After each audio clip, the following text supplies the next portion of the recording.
Hey everybody, and welcome to an accountable wild ride with Steve-O. You know, speaking of accounting, this week's guest just didn't do that great of a job of it because he had to go to prison for 8 months for tax evasion. And man, he is just so open about it. We love talking about prison on this podcast. And he was in jail with real celebrities. We hear all about that. Accountability is really his thing, man. He's a clean and sober guy, and man, he has no bones about sharing what his life was like, is like, and I'll tell you, it is a wild life that he lives. Past, present, and future. This one's juicy as hell. So let's get into it. Ladies and gentlemen, people of the universe, I bring to you Mike, the Situation Sorrentino. Yes, thank you guys so much for having me. It's been a long time coming, and we have a ton in common, so I'm really excited about this podcast here. I think that this one's going to get a lot of people talking about it. Yeah, this might do better than Snooki podcast. Oh, you know what? She's my sister, so you know what I mean? Like, I love all my castmates. Those guys right there are some of the best characters in reality TV history, in my opinion. So if we get up there, I'm excited about it. I mean, but we couldn't talk to Snooki about really smashing, you know? So yes. Well, listen. I think this podcast is going to be an amazing podcast. I can feel it already. And listen, it's really up to us, boys. You know, right? For sure. We do want to talk about body counts right off the bat, or no? Here, hold on. I want to start off with a little bit of an amends. You may remember, you may have seen in the news. Yes. There, I think it was the 2010 yes. VMAs. Yes. Like, on the red carpet, which wasn't red, you were in the middle of an interview, right? Yes. And I'm all excited because I've been watching every single episode of Jersey Shore. I'm so excited. Yeah. There's the situation, and I just, with absolutely no regard for what you were doing in the middle of your interview, I just come barging in, and I'm like, yo, dude, trying to introduce, I completely interrupted your interview. Like, it was so rude of me, and like, you're like, dude, like, you know, and then I'm like, oh my God, like, the situation cool guyed me. He blew me up. And then I'm like bitching to everybody who will listen. Yeah, no. When I was the jerk. Yeah, well, you know what? I really appreciate that because at the time when it all happened, you were next to me on, I think it was like the left, and on my right was Rick Ross, okay? And I was super, super high on probably... My magic number was 6 to 8 Roxys, which are 30 milligram oxycodones. So I probably didn't know what was going on at the time. I kind of was like holding it together with my glasses like this, tipped, like trying to hide that I was in active addiction at the time. Right. And I also, unbeknownst to you, I was a big fan. You guys, to be honest with you, I don't know if everyone knows, but Jackass had the record for the highest ratings in MTV, and then what Osbourne's guys? Then Osbourne's got you guys, and then we got Osbourne's. Yeah, that's how it worked out. Yeah, right. But yeah, there you go. Like I was telling the tabloids that you dissed me, when in fact what happened was I came up and barged into the middle of your interview, totally rudely. Yeah, you know what? I kind of was just I was excited to meet you. I was excited to be on the carpet. I was trying to just give a regular interview and then try to keep it together because, to be honest with you, no one knew at the time I was in active addiction, like really, really heavy. That was the first year they started to pay us millions of dollars when we had this big renegotiation with MTV. And I was really just trying to keep together. So the sunglasses at night is usually a pretty good. oh, definitely. I mean, now when I like walk around and I see somebody with some glasses, I'm like, I'm looking at the pupils because I'm a very good judge these days of anyone that's like intoxicated or just acting out of pocket. Right. Did you get them from Joey Bananas? Johnny Bananas. What do you mean? So I was pretty hard on the percs too back in the day, and I used to get my stuff from Staten Island. And I know that Staten Island, I'm from Connecticut, And I know Staten Island is kind of in the middle between Jersey and Connecticut. Yes. We definitely got them from Staten Island. We got them from Brooklyn. Percocets were called bananas at the time because they were yellow, and they're Perc 10s. If you go even higher to oxycodone 30 milligrams, they were called blues, Roxy's, blueberries, and no one knew that I was a drug dealer before I became on MTV. I was like this, town drug dealer, selling, let's just say, it wasn't that much. Maybe it was like 30, 35 pounds of marijuana every week on consignment. That's a fair amount. On consignment, debt collected as well. Yeah. It was about $100,000 on, that I was had an account, and it was like 30 to 35 pounds of marijuana. Maybe it was between 7 to 10 ounces of coke, and then it was maybe like 100 Xanax. Maybe it was 100 Percocets, and I just was like a pharmacy when I was in college. And you went straight from rehab to the first season of Jersey Shore. Yes. I was trying to keep that hidden because, again, I had very little knowledge about addiction or self as a young man, let's just say 26 years old.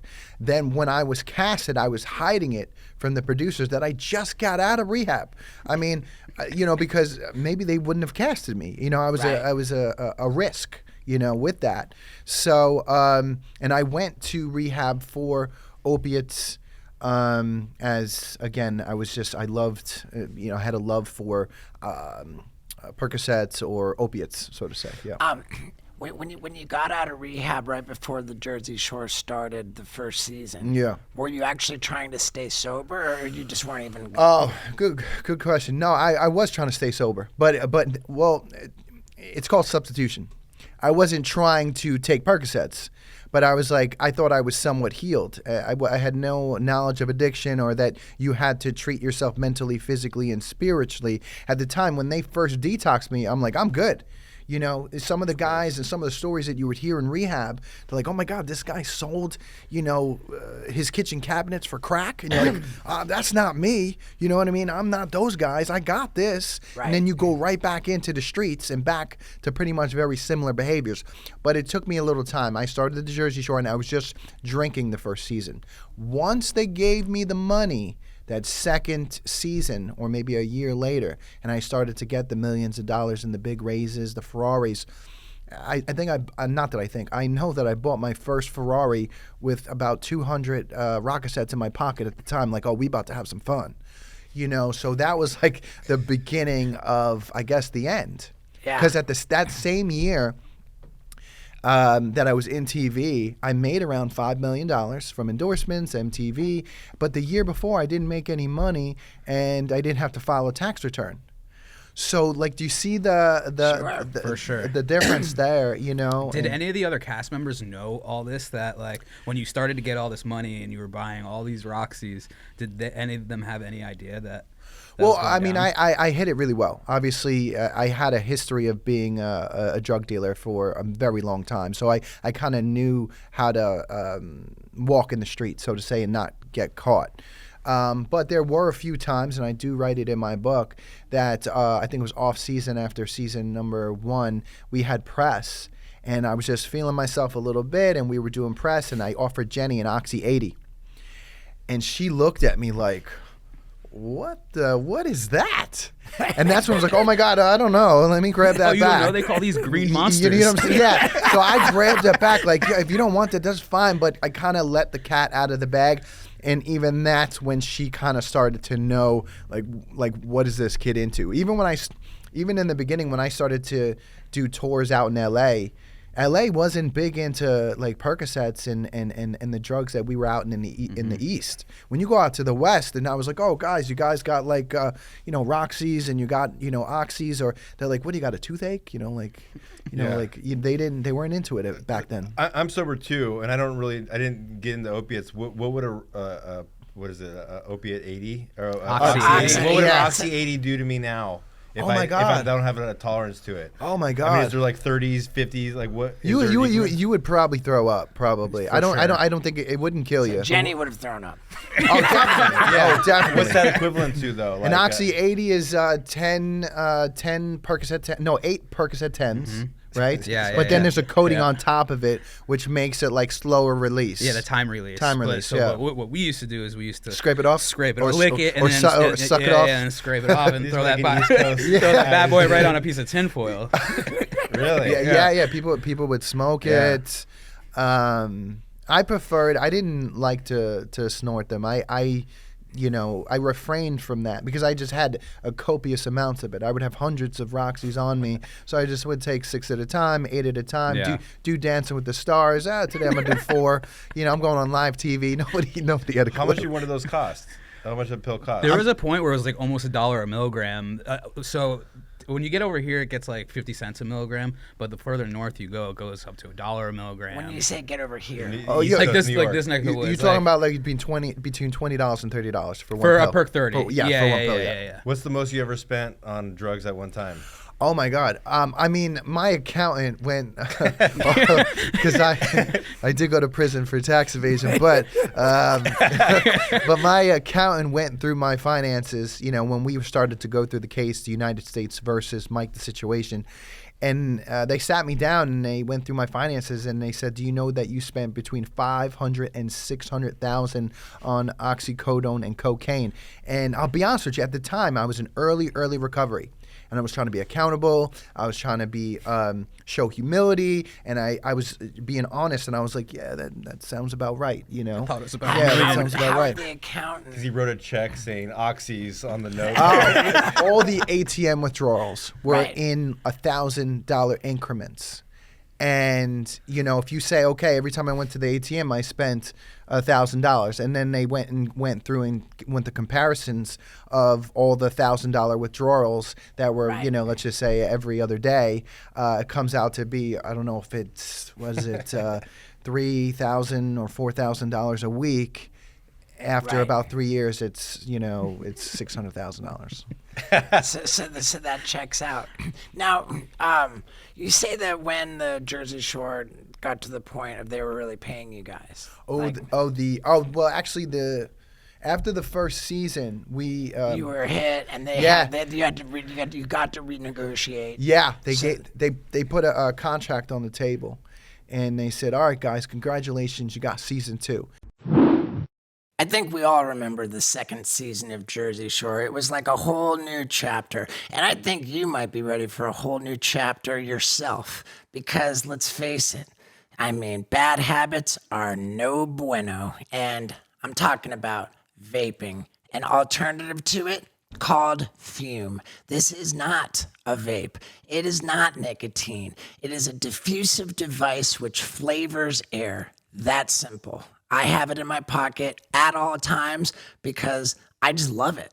And I have a standing deal with all of you listeners of the Wild Ride podcast. If you see me in person, you ask me, do I have my Fume in my pocket?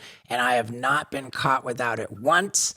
And I've made shout out videos for every single person who asked me that question because I love you guys. And if you love me, and if you have a bad habit that you need to quit, then you're going to go to tryfume.com. That's tryfum.com and use the promo code Stevo.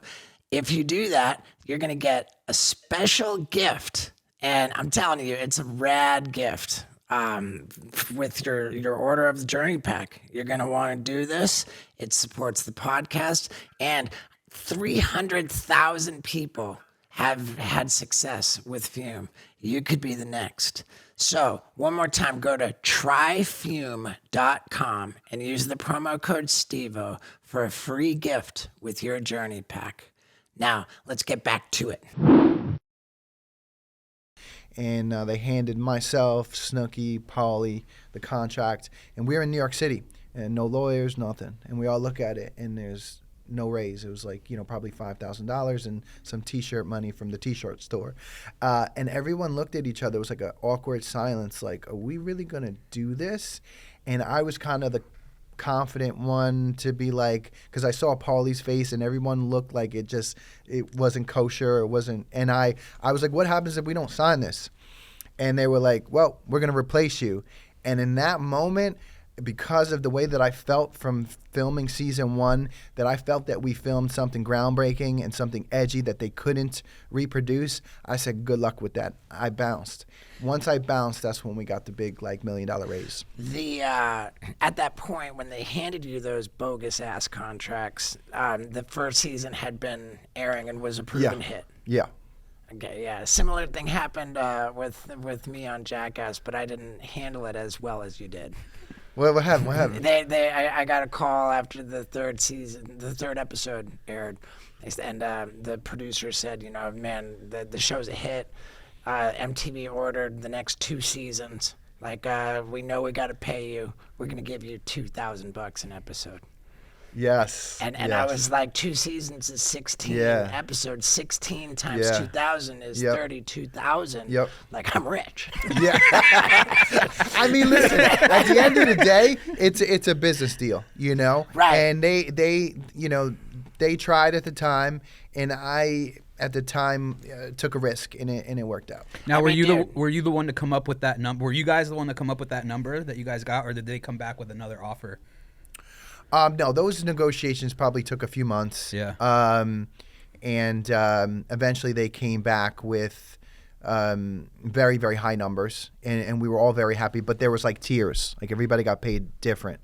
Wow, It was like Schedule A, B. Like it was like a tier. It was like Mike, Paulie, Snooki, tier, and so on. I understood that on that renegotiation, you each got $100,000 per episode, and that there were 10 episodes per season, so that came to just an even $1 million for season 2. Oh, for season 2? Season 2 was probably like 12 episodes.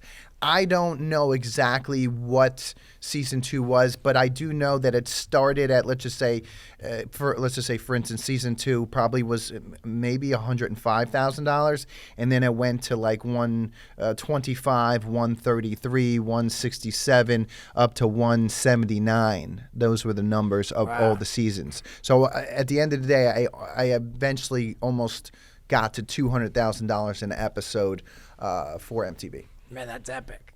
Yeah. And you guys, even though you got different tiers, so different cast members got different compensation, you did it in solidarity, like as a group. Yes, it was definitely, we did. Once they handed us that original contract that was probably mirrored to the first one, I don't even know if it was a raise. Usually people like to do the 5%, That's what they usually like to do. But everybody was in agreement like that wasn't good. And once I had left, months later, the lawyers came back and they presented us with, it was a 6-season deal, okay, and obviously with the options, and obviously you need to perform to get picked up, and then it keeps going up from there, and it almost hit, like I said, $200,000, and obviously throughout all of those years, I was in serious active addiction. Like I'm talking like pushing the envelope, jumping out of moving cars, on the number 1 hit show in the country. And they kept trying to amend the contract to be like, okay, you can't escape sets. If you escape a set another time, we can take your money. Like it was wild. That was to score drugs. Yeah. I saw that you would, the way that you would get drugs onto set you would take out, you had like white supplements that had capsules. And you would crush up the blues. Yeah. And replace the powder. Remember that fat burner Xanadrin back in the day? Xanadrin? Yeah, real funny that Ronnie used to be like one of the spokespersons. So I grabbed me and Ronnie, you always used to go at each other. And so you take a bottle of Xanadrin and you take out the fat burner, which could be, caffeine or whatever else it is. And then I took, let's just say, 400 to 500 rock cassettes, put them in the pill crusher, and then that turns into a powder, and then you recapsulate it. The problem is with that, it sounds like a great plan, that when you recapsulate it, it could turn into... It could be more than 30. It could probably be a 60 or 70. You don't know what you're doing with. But I remember with the eye in the sky, because we're being filmed on set, I'm like taking the Xanadrin pills, which we now know are like Oxy 50, 60, 70. I'm like, there's no way they're going to know. Eventually they knew, and they caught on to like the second caper because I took too many pills and I kept breaking deals with myself. Because originally I made like let's just say 500 rock cassettes in a bowl and I crushed them all up, right? Then I recapsulated it, right? Now, if you set out and you did your math, like, look, I can only take 2 a day. Well, guess what? I was taking 3 or 4 a day. Eventually ran out. And then eventually, you know what happens when you run out. Yeah. You're on a big TV show. They're watching you 24/7. Now you're going to get sick and go through withdrawal. And eventually, there was the next caper where I somehow ran into a guy at a tanning salon that was the owner. And we were doing gym, tanning, and laundry. And I saw his eyes were pinned.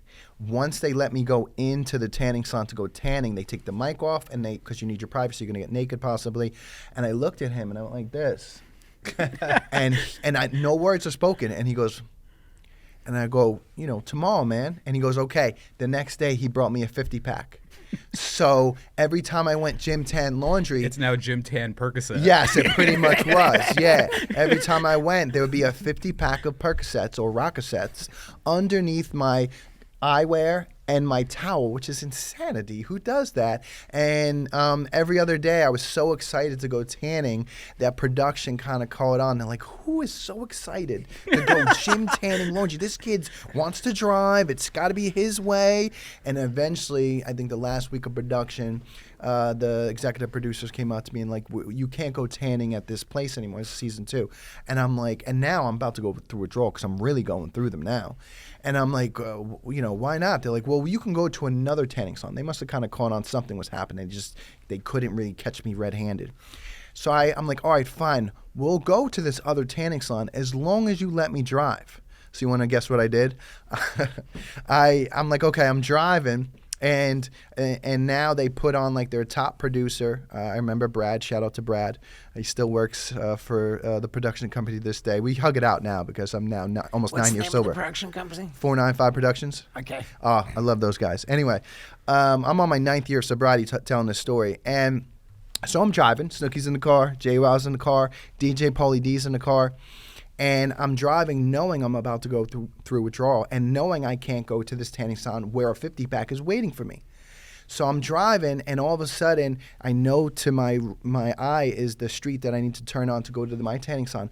I clench over while I'm driving. My stomach's hurting, and I make the left where they know I'm not supposed to go. Behind me is a car full of security designed to protect me, a car of cops escorting us through Miami, right? Imagine this.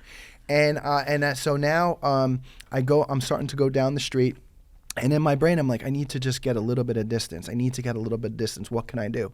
My brain is like, okay, what happens if I slow down this car with Paulie, Snooki, JWoww in the car to maybe 3 to 5 miles an hour, just 3 to 5, and I hop out.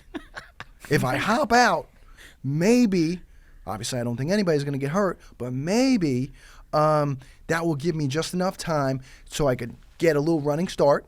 This is ridiculous, right? Running start so I can get to the tanning salon and grab my 50-pack so I don't get sick. So guess what I did? That's exactly what I did. I jumped out 3 to 5 miles an hour. The producer that was in charge of making sure that I didn't pull any funny stuff was in the passenger seat. He had to jump on the wheel, jump in the car, and it was only 3 to 5 miles an hour, but it is the truth. So they stopped the car, and I'm running. I got a little bit of a head start because now I got cops and I got the security chasing me into the tanning salon. Now it's not like a casual occurrence where I'm into the tanning salon where it's going to be under my towel with my eyewear. Now I run into the foyer, and I'm like, give me the shit. And I like scream because I got people chasing me now. He got all crazy, like, oh my God, what's going on? Threw the 50-pack in the center of the foyer. I grabbed it, ran to the bathroom, locked the door, popped 6, then put it in my jock strap. And then I'm telling you, I didn't have any. As soon as I locked the door, popped 6, put in my jock strap, banging on the door. I didn't have I have 5 seconds, you know what I mean? And then I opened the door with a grin, knowing that those oxys are about to kick in no matter what happens. And they were like, Mike, we know what you did. And I said, prove it. And then they're like, can we frisk you? I said, you're going to have to call my attorney first. And then that's how that worked out. Wow. So, but they knew when they say we know what you did. Like, did they really know? They definitely knew. They just didn't catch. They were trying to catch me red-handed, and they wanted the proof. You know, you can't accuse people whether it was 10 years ago or whether it is today. They needed the proof. They needed the drugs. They needed to. They need the body. They need the bodies. They needed that. They needed that proof. Now, if you were caught, you think they would kick you off the show? No. The show was too big at that time. They probably would have just sent me to rehab a little earlier than I actually went. Yeah. So at this point, is the money that you're making already spent before it came into your bank account? If we're honest, I think we can agree that that was a harsh question. But now I'm going to ask you a harsh question. Are the clothes you're wearing responsible for doing harm in this world? Harm to the environment, harm to human rights? Well, let me tell you, I'm wearing clothes from Outer Known, the clothing company started by the greatest surfer of all time, Kelly Slater.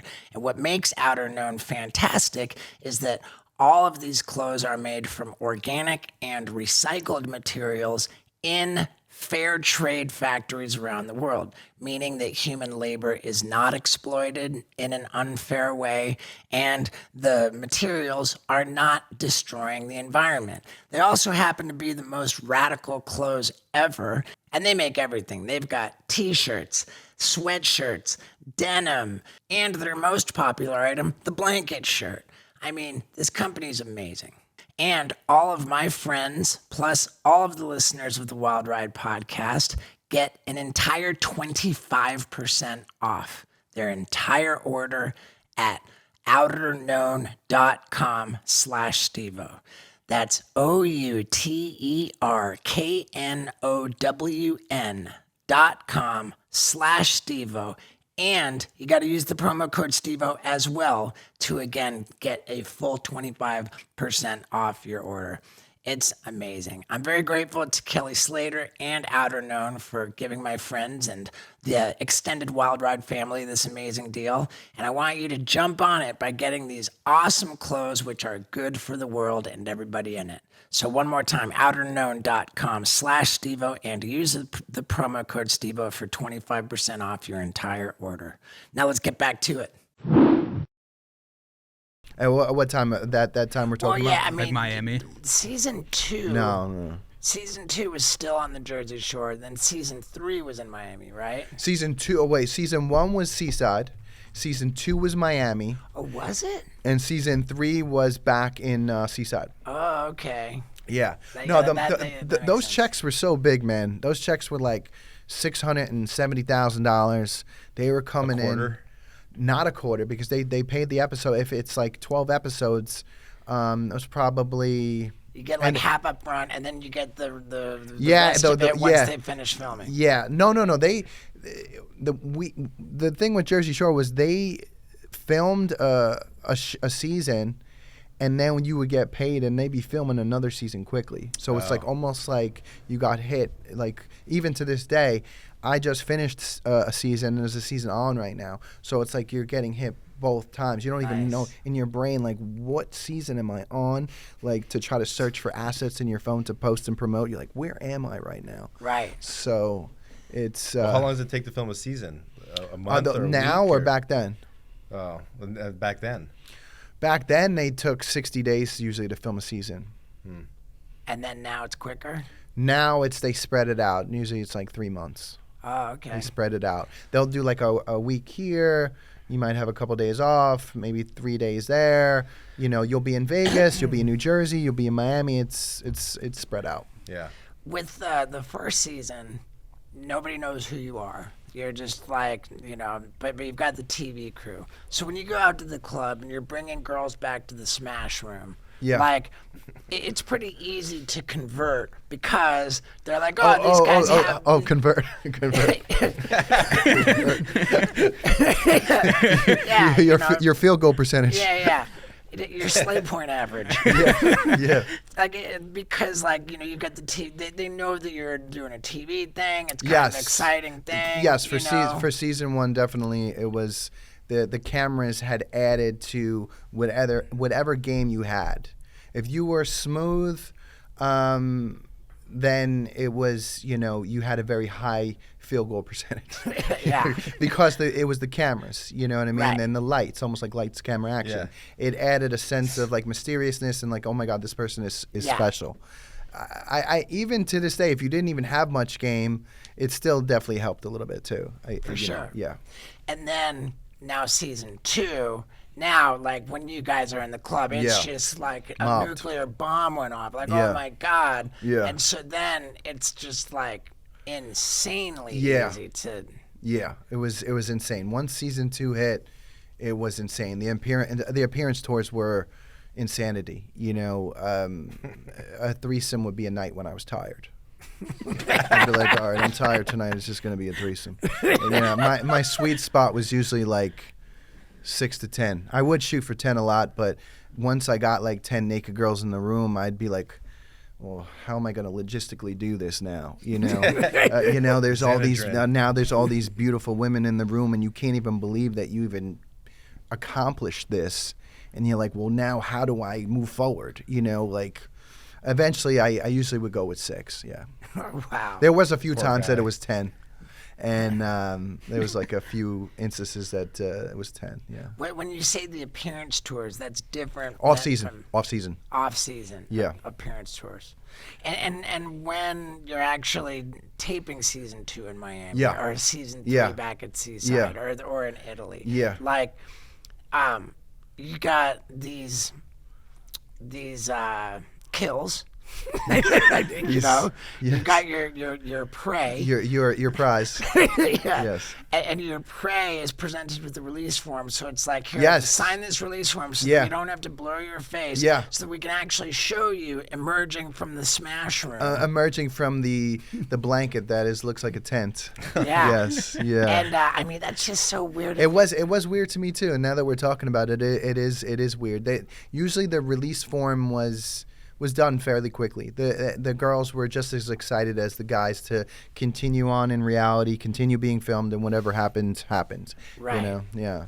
So, I mean, aside from like the legality of it, like, they signed the release form, so now they can be shown on TV, like clearly demonstrating that they have had promiscuous sex, as part of this reality show. The legality of that aside, just culturally, like that was a different time. Yeah. I mean, listen, back. I don't know if that would be. I mean, what would happen if that aired now? I don't know. Yeah. Right. I mean, you guys are out there actively shooting, but everybody's in committed relationships. Oh yeah. I mean, now we're some of us are in our mid-30s. I'm 41. I have a family of 3, but yeah, I mean. Back then when we would be shooting, I mean, again, if you're from this area, that's what we did. You're young, you go to the shore, you have fun, you're dating, you're drinking at the bar, and then you want to take home your, That was the goal. Yeah, that's the goal. Yeah. I mean, that's not necessarily a geographic thing. I mean, no, but I'm just saying, like us Guidos and the Guidots out here in the East Coast, like that's just what we did. Like everyone was just shocked that was just being filmed on and TV, and you're getting paid for it. And you're getting paid for it, and also people were acting like cameras weren't there. Including us and anyone else that was there. So I think that was what drew everyone to watch the show. I think at a point in season number, I think it was 5. I mean, we hit 8.9 million viewers, which is like it's like Game of Thrones numbers. God. Though I think it still has the record on MTV to this day. So but yeah. Yeah, I mean, TV has gone just to hell, basically. Yes. So nothing's ever going to break that Yes. record. Yep. 100%. And I wonder too, like, what the difference is now. I mean, of course, it's great. Like, you get to film the Jersey Shore family reunion. You get all like new episodes, but it's just not like it was back then. Yeah. No, it's a totally different show right now. It's more of it's more of like a family show. You know what I mean? And if you watch it, it has a good dialogue. It's funny. It has the storylines that are natural. You know, who just released a book, Paulie, you know, touring the country, who just got a divorce, babies, baptisms, what's going on in our life today. And we got started from all that from, you know, in our 20s when we were, you know, living and working by the shore. Look at the most viewed show in MTV history is Jersey Shore, 8.5 million, season Jersey 3 Shore. premiere. Man, Season how 3. great! You know, how great to have like stuff check out. Yeah. You know, I mean, I like there are a lot of people run around and say things that aren't true. Oh, yeah. Isn't being in recovery great? Oh, Where we're just I don't lie about anything. Rigorous honesty. Yeah, I Tell don't. the truth. It's the easiest thing to remember. Check season 5 when I fought Ronnie. The ratings on that. Ironically, Jersey Shore, we're on cable. We have a good spot because we are usually in the middle of 38 episodes of ridiculousness. No, no. We have our listen. MTV plays a ton of ridiculousness, but when Jersey Shore is on, top reality show on a Thursday night for MTV. Sometimes on cable overall. Wow. And yeah. But now I wonder, like, it seems that any like television network like has to have some kind of a streaming service to like bully it. So is that the Paramount Plus? Yes. Actually, we have a group chat which is like me, Paulie, Snooki J. Where we were just talking about that the other day. We were like, we're not on streaming. We're on cable. And we know that they have Paramount Plus, and we were like, you know, we're like one of their top shows, and then that's facts. We're one of their top shows for the past 15 years. Well, of course. Why wouldn't they, you know, maybe they're rethinking that now. Maybe they will put us on Paramount Plus and actually debut a season and an episode when it actually happens so that people can stream it as well. It's probably different contracts because isn't there like a streaming service portion of your contract? And Well, then right, That's good. Yeah, that's a good. Drop that in the thread. Say, hey guys, why don't we have this like a contractual thing, you know, like because there was speculation, and I'm saying speculation just because I don't know what goes on.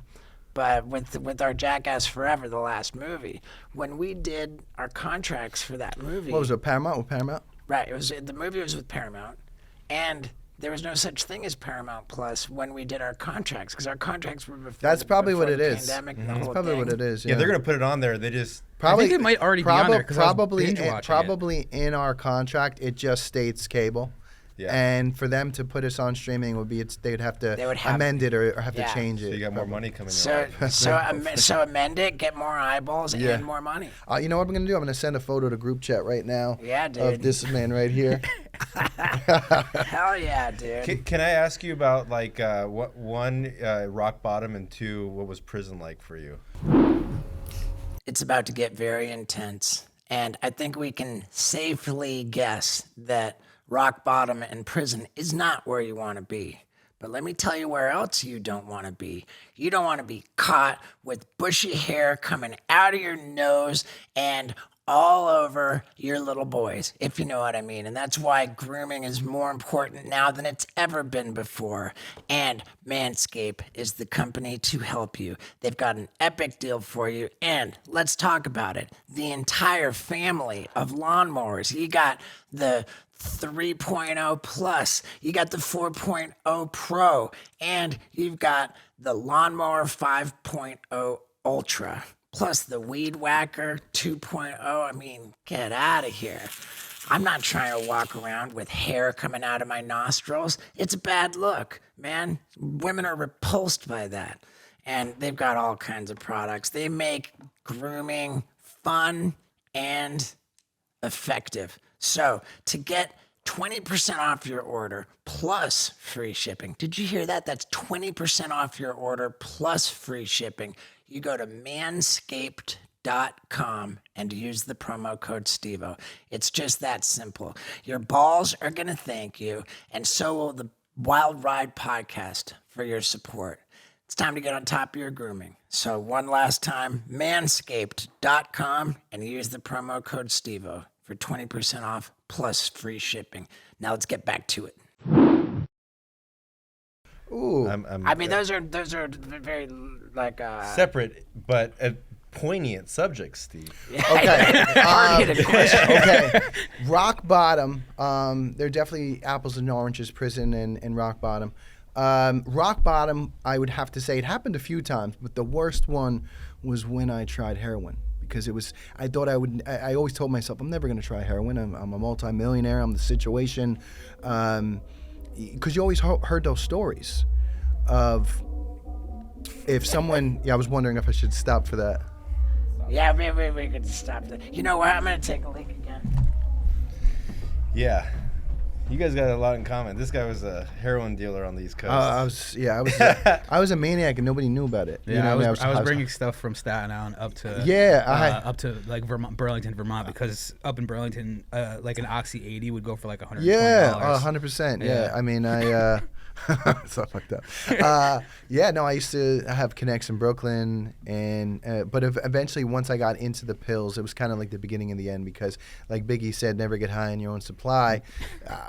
In the beginning, when I had the pills and I was selling them, like I thought I was like, cool. I was like, I'm because they're hard to get. Yeah. Like, here, I'm at the parties and things like that. But once you start to take them, it's like the beginning of the end. It's like your own demise. Yeah. Because it's like physiology. It's your body. Yeah. If you have a body and you take one of those things, you're gonna get addicted or dependent. The only difference between you and I is I loved heroin when I first tried it. Oh yes, yeah. I absolutely fell in love. I don't with know. it. You know what? Like again, speaking of that, like my rock bottom, and it happened a couple times throughout my 15-year career or my life, but it was when I tried heroin.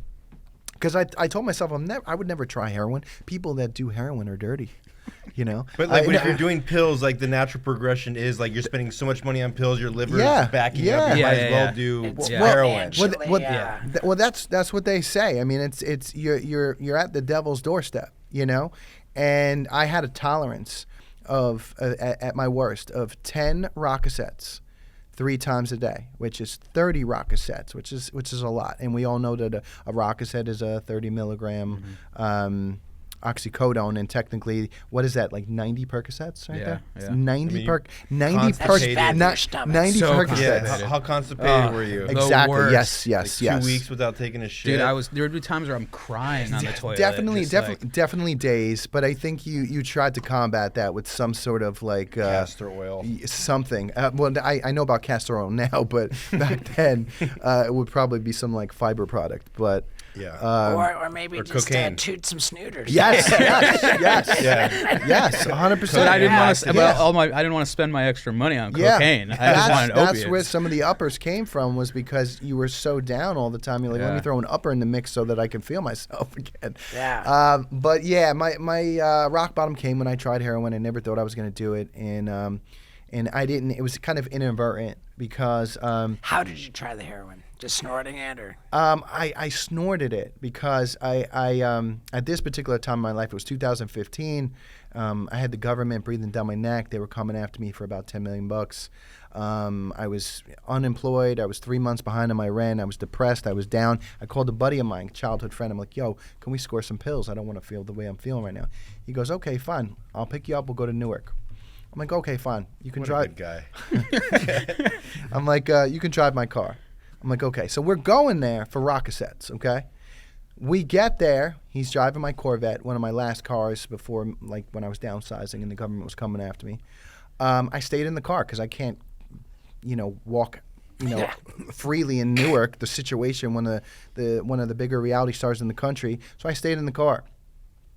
And I'm sweating. There's sirens going off. After 3 hours, he comes back to the car. He's like, we're good. I'm like, all right. After 3 hours? Yeah. Took him 3 hours. Going in and out of apartment complexes. Who's trying to beat you? Who's trying to rob you? I mean, I was a little like, oh my God. Finally, he tells me, he's like, all right, let's go get back on the New Jersey Turnpike. I'm like, okay, good. Finally, these 3 hours wasn't a waste. So we're on the New Jersey Turnpike. He's driving. We're driving the white Corvette. He throws a bundle on my lap. And I was just like, what the hell is this? And this is the first time I was confronted with heroin. It was actually in my possession. And I knew that I was going to go through withdrawal if I didn't try this. We just wasted a couple hours in Newark. I got my then girlfriend at the time, who's now my wife, calling me, knowing I'm up to no good. And then in my brain, I'm like, damn, man, I can't believe this is happening. And I was a little upset that he kind of put me in this position. But at the end of the day, I put myself in that position. I mean, I was always the leader of the heavyweight champion of bad decisions. Yeah. Okay? Yeah. So we get back to my house. I get in my, I see my girlfriend, who's now my wife, and I tell her, I want to go upstairs and be left alone. I lock the door, and I look at this bundle. I've never seen it before. It was a yellowy substance. It was rubber bands. Powder. See, it's like the China white. Yeah, it was you're like sweating. You're fucking detoxing already. probably, yeah. And then I open it, and I'm like, okay, if I just do a key bump of this, I'm not gonna die. My tolerance at the time was probably like 8 Roxys, 3 times a day. So I have a pretty good tolerance at this particular time period. So I go and try it, and I'm like, I feel a little dirty. I didn't really like it that much. And a little voice or devil on my shoulder is like, why don't you try a little bit more? You'll probably like it. So then I was like, all right, fine. So I went in, and now I got a bigger key bump, and I'm ready. And all of a sudden, as I'm doing this, the phone rings. And I'm like, it says Mom on it. And now, be honest with you, this was probably the almighty above saving my life. Because at this particular point, how are you going to reconcile that you got in one hand your mom, that's an angel, right? Or actually, well, I guess you could say my mom. you know what I'm saying. And then on the other hand, you have the devil. So I'm like, this is a bit much. So I'm like, okay. I stopped doing it, and I picked up the phone. My mom's like, are you okay? Concern in her voice. And then at this particular point, I was like, I looked in the ceiling I'm like, did they install cameras in my house and I didn't know? Because I'm like, this is too weird that my mom's got concern in her voice. I got heroin in my hand. Like, this is crazy. And I'm like, am I on the Truman Show? Because I've also like experimented with a lot of drugs, and I'm like, maybe I signed a contract when I was high and didn't know it, and they're filming me as we speak. Wow! Right? This is true. So and then all of a sudden, like on the door, my then girlfriend, who's now my wife, was knocking like abrasively trying to get in, and at that particular point, I had my eyes and ears open just enough to accept the message that the God above was trying to save my life. And at that particular point, I put the heroin down. I put it in the toilet. I told my mom I got to go. I opened the door to my girlfriend, who's now my wife. I hugged her, had a tear coming down my eye because I couldn't believe what just happened of all these coincidences.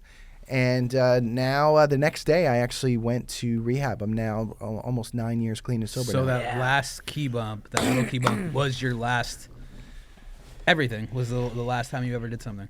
I mean, technically, if you read the book, when I got in rehab, okay, technically, if you read the book, when I got in rehab, I was sober for about 30 days. I detoxed. Somebody snuck in some Roxys, okay, and they offered it to me, right? And to be honest with you, I was very weak at the time, and I succumbed to that pressure. And I took it on Christmas Eve of December 24th of 2015. Succumb to the pressure. I did. Wait. No, but as soon as I did that, they called the government. Like, I was in deep shit. Like, as soon as I relapsed in rehab, like, the government knew about it. And then they gave me one more chance, and that was it. And then my sober date is December 24th, which is Christmas Eve, 2015. I'm now about to hit my 9-year mark coming up in a few months. So I'm and I wear that like a badge of honor in my sobriety. Sure. That's epic. That's super epic. I turned 16. Oh in man, March. I gotta get up for that. I gotta get up for that. That's big right there. Give me a hug. What is that? We got. So I got almost 9, and you got 16. Is that 25 years? And then what do you got? You got 10? That's 11. That's You have dude, 11? that's I crazy. have 6. 25 years between us. Yeah. Well, hold on. What about all of us? All of What us. is this? So then add another 11, 6. 6, that's 17. That's 17 plus 32, 25. 41. That's 'Cause you have 9? 42 years. Yeah. Between us. Wow. Yeah, all That's 4 of us are beautiful. clean and sober. Sober legends Yeah. at this table right here, It's boys. epic. Hey, wait, hold on. Cheers to that. Cheers to that, boys. Cheers. It's funny. So, what was prison like? Prison was an experience. And you were sober in prison. That was the best thing about it. I was already on my journey of sobriety. I was handling that case with Grace in class. The world was watching, and finding sobriety was the best thing for me because once I got into prison, I didn't turn back. I just kept going forward.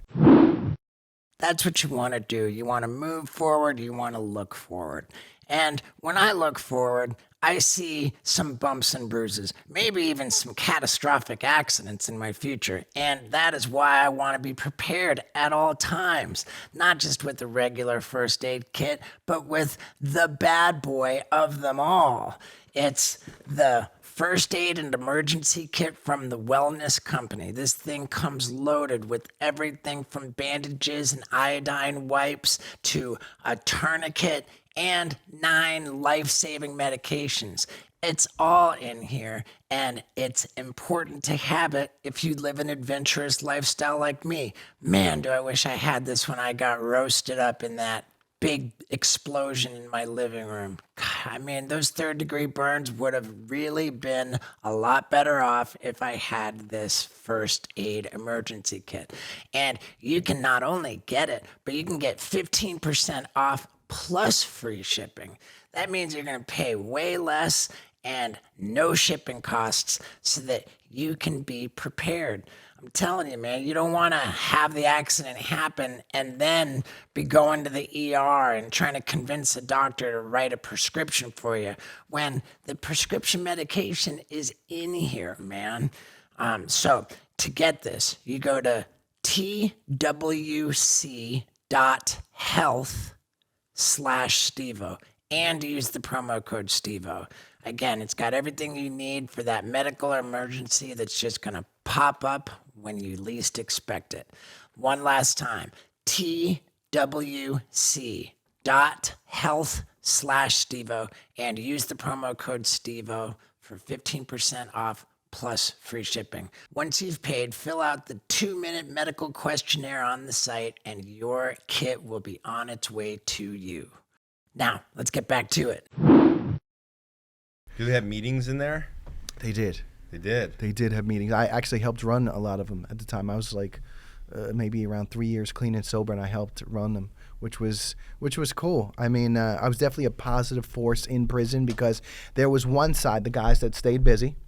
You know, they went to the gym, they were active, they worked, and then there was the other side of the guys that weren't active, they were depressed, staring at the wall, they were upset, they were crying, or whatever it was on the other side. Yeah, I was on that side. But listen, I'd have to say that prison is a very uncomfortable situation. You know, you're away from your family, you can't support your family, you can't pay your bills.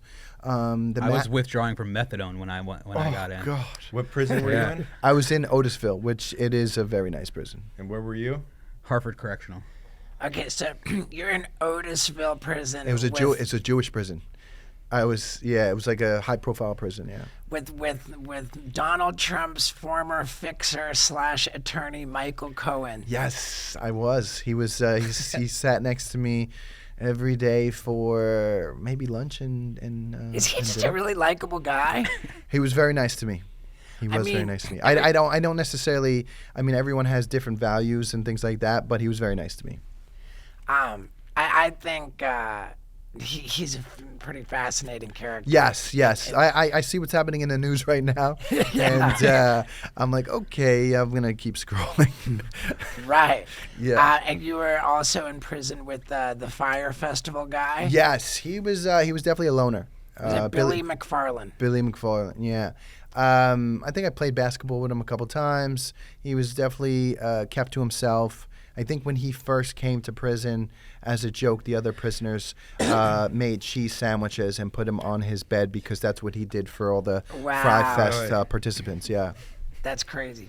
And so you said it's a high-profile prison, but is like everybody's in protective custody? No, it's not. It's there's no such thing as as PC, and it's just a regular prison, and it's just high-profile inmates there. Oh, so only high-profile inmates in for the most prison? part. For the most part, yeah. I mean, you had people that were, the crimes that they were committing were, I don't know if it's blue collar or white collar. It's white collar. Yeah, it was those type of crimes. Enron guys. Sam Bankman-Fried. Yeah, we're talking about like the owners of banks and things like that were in Martin there. Shkreli. You're talking about people that owned like Goldman Sachs and stuff. Right. I mean, there was a worse prison next door, and if you behaved well, they brought you down. So there were some drug kingpins and things like that in there as well, but it was a high-profile prison. It is a very well, I don't know if it's like sought after, or if you go to prison, that's where you want to go. Did you learn any tips in there, like investing? I kind of learned like different languages in there. Really? Yeah, because I had to sit with the Russians the Russians and the Jews ran the prison. So I was learning Russian. I was learning a little Spanish as well. So it was an interesting experience. I used it as a tool to make me a better man. Have accountability. I paid my restitution. I paid my fines. I stayed sober. I lost the weight. I came out. I worked. I became a better man through the fires of life. Do you have to like hang out with your own kind in there? Like, did you hang out with the mafia guys like Michael Francis and then the Russians? Well, no, to be honest with you, that is how they work. As soon as you walk into prison, if you're Italian or white or whatever, that group will come up to you and almost, I'm not going to say claim you, but it's like a package, and you go with your own people. Yeah. And when you were locked up, they were filming a season at the same time, right? Yeah, they were, and the storyline was like me going to prison. Yeah. Really? Yeah. So who when you went in there, like who did the Italians stick with? The whites or the Russians? Oh, really? Yeah. And then you got approached? Yeah. No, even before that, before I even went into prison, my wife's DMs were full with some of the wives that their husbands were in there, and they're like, we're gonna welcome you, and then while I was home, I'm like, if I accept this favor, does that mean what I think it means? You know what I mean? You just never know. But it was the best thing for me. Those guys, they really looked out for me. I was well fed. Any extra perks, they definitely took care of me. Even the 30s? No. But there was here and there you would hear some whispers of certain illegal activities that always go on in prisons, and I just kept on the straight and narrow because I just. Again, I was on a good path, and I didn't want to turn back, Was it a dorm room situation, or did you have your own cell with one roommate? It was open. Yeah. It was open. But I had some prime real estate in Otisville. I had the corner bunk, which means, like, I'm not in the center. I'm in the corner. Yeah, exactly. I was in the corner, like, right there. Were there a lot of fights in there? Not really. There were some fights here and there that people will call you out and they want to shoot the fair one, which means that a one-on-one. And obviously, shoot the fair one. Shoot the fair one. Lace up. Is that like lacing up? Catch a fed. Yeah. Shoot the fair one means like you somehow you disrespected somebody and said something wrong, or took somebody's food or took their lunch spot or whatever it was, and they want to shoot the fair one. So that was kind of funny. Shoot the fair one means getting a fist fight? Yeah, one-on-one, yeah. Did you one-on-one there? No, I was looked out after, and I kept my head down, and I was respectful. I was the guys, I was well liked. I ran NAA and NA meetings in there, or the 12-step meetings in there for them. I was very positive. They liked me. I was a young man trying to turn over a new leaf, and they saw that. They knew my old image, and they saw that I was trying to have a new image, and they were like, they had some respect for that. What was your workout routine in there? My workout routine was I worked out twice a day. 7 a.m. was fasted cardio for about an hour. Fasted cardio meaning you just don't eat before you do it? Burn fat? Yeah.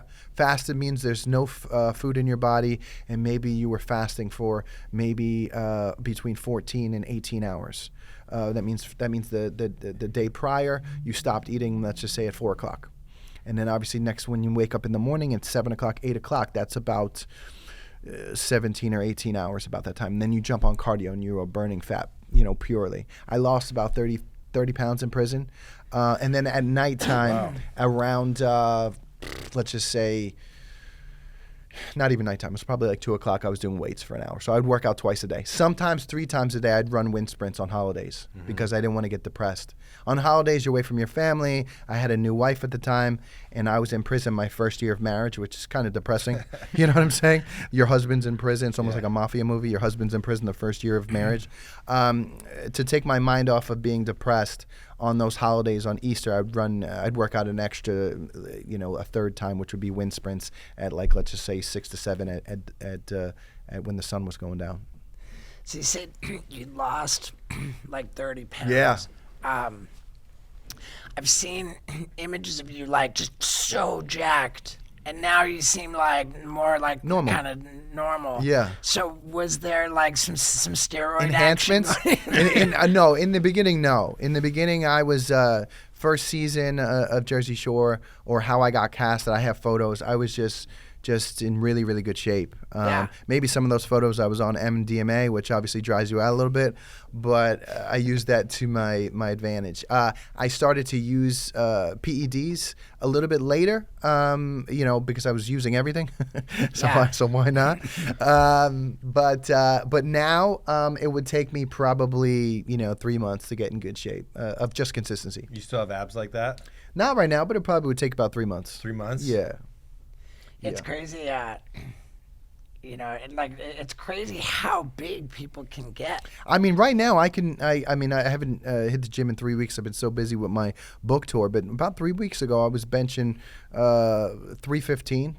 Which is a good mark. Yeah. Yeah. Do you ever look back at any of the episodes on the shows and like, just like, fuck, I wish they would take that off because you knew how fucked up you were, you running headfirst into the wall. Oh yeah, those are not my finest moments. But if you look at how the story kind of turned out, it makes sense for you. It makes sense because I turned out to be a better man. If you go and watch like time travel movies, right, and you change something from the past, you change the future. So the space-time continuum. Yeah.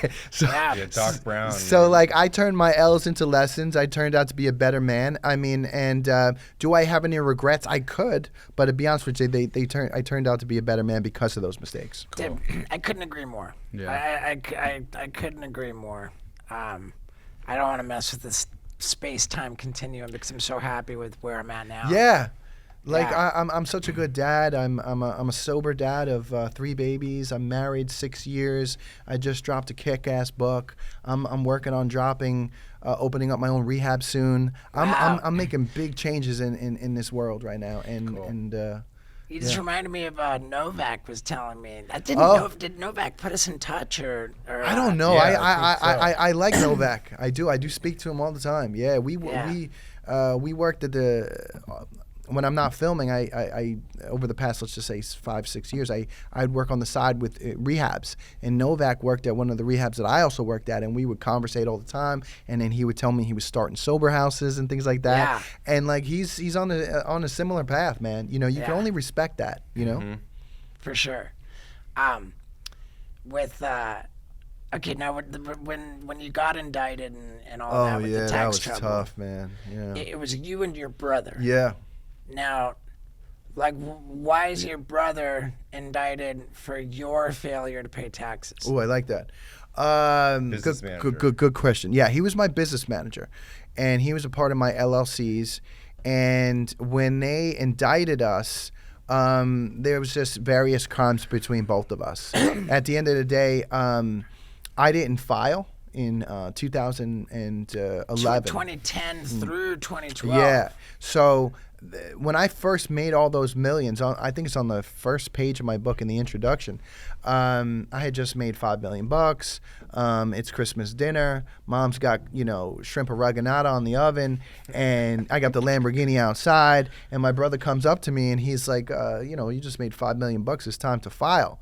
And then I'm sitting there high on Roxy's. I was just GQ's sensation of the year was 2010. I'm all high on myself, and he's like, and he hesitated. He's like, or we can get him next year. And I was like, we'll get him next year. And that's exactly how it happened. Exactly. It's like it's really like a Martin Scorsese movie. It's like there's some humor in it or whatever. And 3 years later, Uncle Sam came knocking at the airport with like 7 windbreakers with the subpoenas that you're being investigated by a grand jury for tax crimes. And then they started to go through the finances and everything. What was hard for them was it was hard to get a lot of evidence on a guy that was high all the time. Do you think a guy that's high all the time's got emails? Yeah. No. Do you think he returns phone calls? Does he do meetings? No. So it was definitely very hard for them to get any info because I was insulated. All I would do was fly to appearances, right? I would make the money, and I was high all the time. And then I had people, a team helping me, like look normal when I wasn't. They were worried for my life most of the time that I was going to overdose or whatever. So any meetings were done by my brother.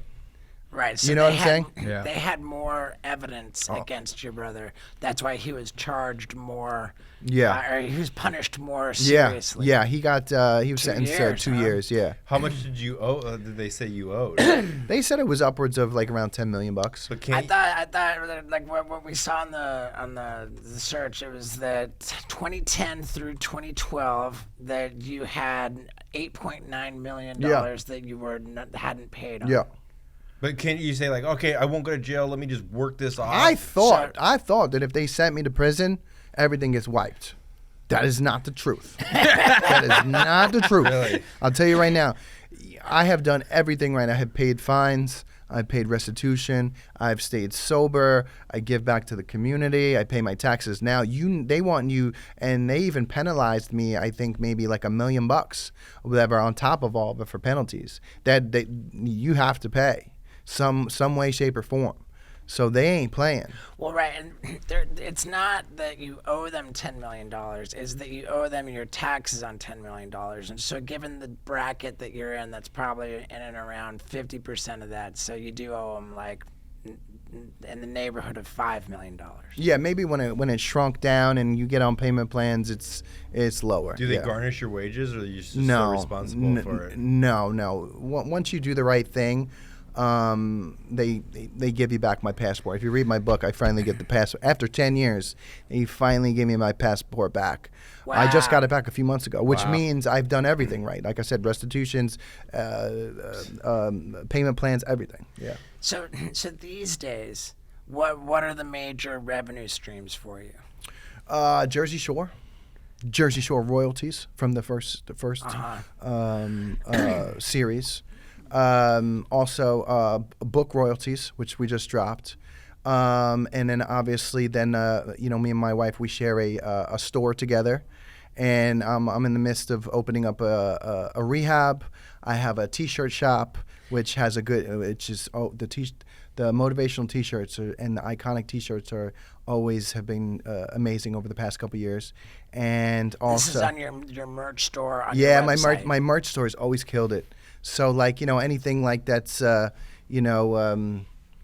ramming my head into a wall. I got that T-shirt. Insta Caucus. Yeah, like the comeback is greater than the setback. Slut for Crab Ragoon. Yes, that merch store has always. I started it when I went into prison because Snooki, she came up to me and she's like, "You have some awesome catchphrases." She's like, "You need to start a merch store." And I started it for revenue because I was going into prison and I needed it, and it has been really killing it ever since. What the fuck is Crab Rangoon? This guy's it's his top 5 favorite meals of all time. It's what, a pastry with crab in it. Cream cheese, crab and cream cheese. Yes. And we also have my own supplement line, which is like creatine, pre-workout. And that's Brotrition. Yeah, it's Brotrition. Yeah. yes. And the pre-workout is called Grenade. I love it. Yeah.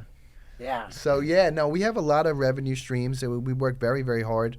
And then we're also always working on releasing TV shows, partnering with other celebrities to release. I love doing TV shows. The more the merrier. So yeah. Give me an example of doing TV shows. I mean, listen, Fox 5 can come and hit you up and say, hey, we want you to do Special Forces. You're like, what are you going to pay me? You know what I mean? E can come up to you and be like, we want you to be on Villains. You're like, what are you going to pay me? So you're talking about like making little cameos on these other. You're doing their episode, so it's a season. Like you did Dancing with the Stars. Yes. You did Big Brother. Yes. Yeah, I did Dancing with the Stars too. Yeah. Oh, yeah. How far did you get? 6 weeks. Ooh, But nice. I was definitely the second worst dancer. It was super hard, right? So like Super hard. the popularity part of the equation, like I outperformed my abilities. Listen, congratulations. When I did it, I got 4 rounds, and I was super excited because it was so hard. Yeah. It was super hard. It was uncomfortable. It was, well, I mean, I was so high, so I didn't know. Were you out in L.A.? You did it out in L.A., right? I lived in L.A., and I was taking 4 to 6 Roxy's every couple hours, and I was going on live TV, and like, you know, David Hasselhoff and Rick Fox, they would come up to me and be like, damn, man, they're like, you got ice in your veins. You look, you know, like you about to go to the convenience store. And I'd be like, meanwhile, like I had like, you know, all these blue pills in my pocket. Are you saying David Hasselhoff was on your season of Dancing with the Stars? I thought he was. I'm not doubting that he was, but yeah, no, I think he was. Yeah. That's crazy, dude. Come on, Isaac, faster. Yeah. Can you hurry up faster? But the Hoff walks up to you and he's like, no, but he like they looking at me, and I'm like this young kid with these glasses with a star shaved in my head and looking like we're about to go on live TV in front of 8 million people or whatever, and I'm just like, you know, like I'm about to eat some cheesecake, you know, and Big Lebowski over here. But what I'm trying to do now is one of my goals over the next year or so. I'm trying to do a recovery TV show. Okay, I want to go around the country. I want to go around and save lives. Okay, I want to be that cool host with the good story, and I want to get, you know, adults, young adults, or whatever. If you're suffering from the disease of addiction, I'm gonna tap you on the shoulder and I'm gonna say, come with me if you want me to save your life. We're going to rehab, and that's like an interventionist kind of deal. Yeah. Was David Hasselhoff on that season? He certainly was. He was? Yep. Michael Bolton. Michael Bolton, Adrena Patridge, Brandy. It's Jennifer Grey, wasn't she on? She won. She was like yeah, she was Dirty Dancing. Yeah, she won. Yeah. Fantastic, dude. No lies detected.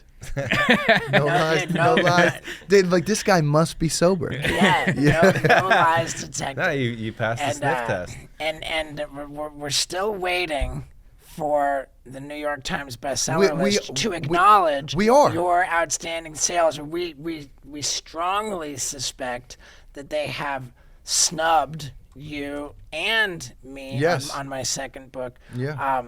Despite us having sold clearly enough units to make the list, we think that their editorial, whimsical decision to snub us from the list is despicable. And that even if it's retroactive, that we both demand to be recognized as bestsellers. Yes. I'll be honest with you. I've been waiting to wake up to a call from my team who's sitting on the couch over there that I made New York Times best-selling list. The book is just killing it. I mean, in regular 4.7 star out of 5 on Amazon. Yeah. What was yours? My first book, I think, I don't know. What do I got? Ooh, nice. 4.7. Yes. 4.7. We both wrote epic books. Yeah, go to Amazon and see where I'm at right now. Do you want people to buy from on Amazon? Yeah. Ooh, look at those reviews. Thousands of reviews. The book just came out. Yeah. You prefer people to go to Amazon and buy it? No, at this particular point, the book's been coming out over the past 3 months. I just want them to read the book. I think the book is going to be saving lives. Good. It's how I saved myself. And if I can save just one life, it's a success. And I believe I've done that. You said that that the phone has already rang. Yeah.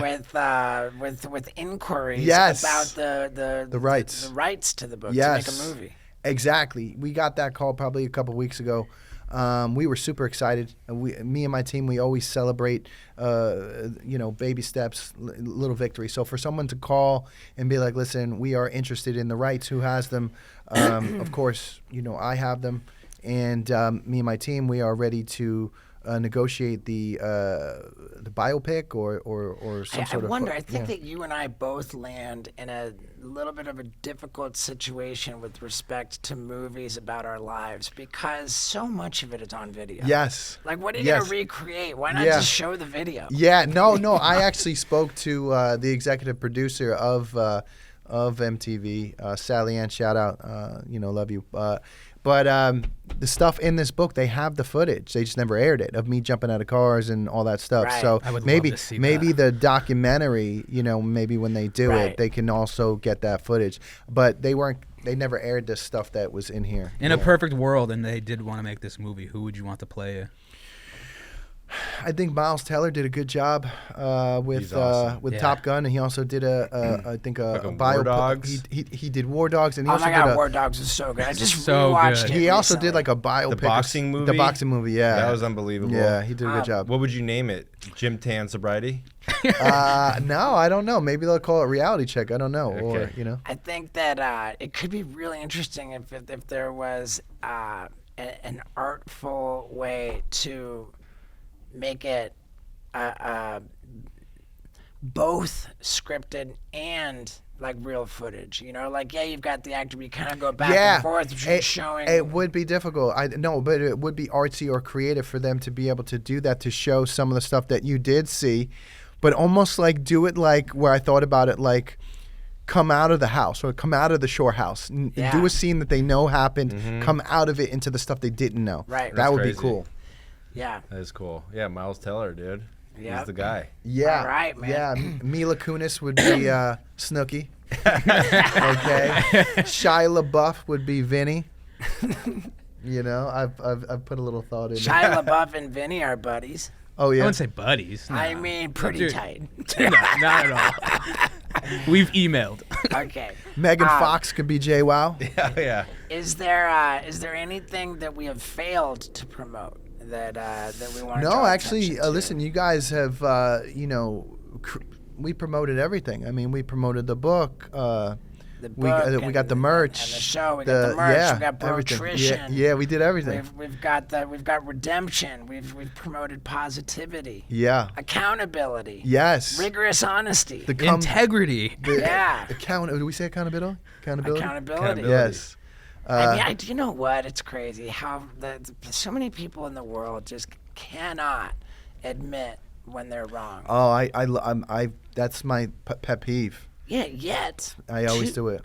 Yet to admit that you're wrong is like among the most endearing. It is. And we're human. We all make mistakes. You know what I mean? That when you just take an L, when you take it on the chin, when you admit that you're wrong, when you're accountable, when you seek to make it right, that's the most likable thing you can do. Actually, Steve-O is in this book.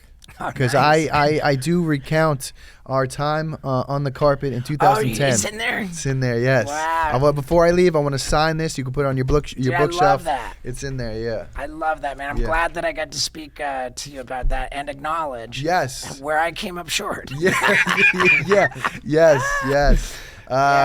You guys into quotes? You guys into quotes? Yeah. Okay. Yeah. What's your favorite quote?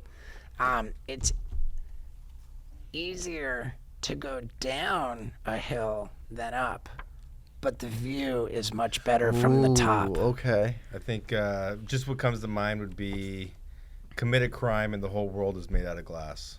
Wow. That's a good one. I've never heard that one. It's Emerson. Nice. What about you? I don't got one off the top of my head. And always under promise and over deliver. Ooh, another good Love one. it. I like the comeback is always greater than the setback. And we didn't come this far, just come this far. That's a good one. Yeah. Yeah, That's dude. good. All right, man. Well, dude, thank you so much, Yes, man. thank you guys so much. We Yeah, are this is so great. looking forward to it. Yeah. This is great. Yeah, thank you guys. Hell yeah. And there you have it, folks. Is that guy not like 180 degrees different than he was on the beginning of Jersey Shore? I mean, dude, I really just think he's awesome, man. I'm rooting for him. I know that he's still got an uphill battle to get through that IRS situation, and I'm rooting for him. And man, love you for being here at the end of the podcast. Like I always said, man, let me tell you that this was the first of a few podcasts that we recorded in New York City. And by a few podcasts, I mean 3 weeks worth. Starting today, ending 3 weeks from today, with one of those weeks being a double week, meaning that we recorded 5 episodes in New York. The range of these episodes, like from like serious to really serious to like super not serious. Like, I mean, oh my God, we're all over the place. It was it's going to be a crazy 3 weeks. And just, yeah, stick around and thank you for being a part of the wild ride. I love you.